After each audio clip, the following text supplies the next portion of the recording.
Hey YouTube, so today we're going to be putting a parking brake on our Can-Am X3. This is the Springy thingy, is the brand of this. I believe it's like $100 about or something like that.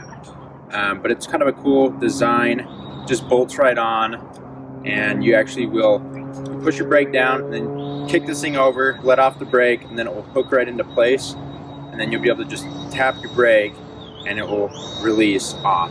So we're going to go ahead and get started. Let's show you how to put it on. So we don't have a very good lighting down here, but it's what we're gonna do. So you're gonna wanna take these little rivets out right here. So we'll get a flathead screwdriver to pop that center piece out. One there and then one there.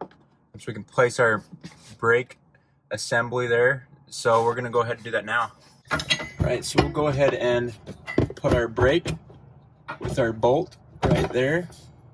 So line that up at those holes. You can see what's going on. Take our other bolts here, put it in there. So, and then from this back side, so we'll take this bracket that comes with the brake, and then you have your bolt right there, and then the one on the top, and then you'll take your nut and your washers, and we'll just tighten them up and get them to hold that on there. So is how this thing's gonna work now that we got it all tightened up.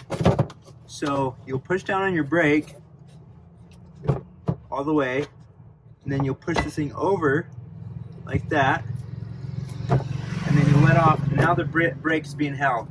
So, and then all you have to do is push down on the brake, comes off, and it's good to go. It's just that simple. So just one more time here, push down, push over, let off, it's good.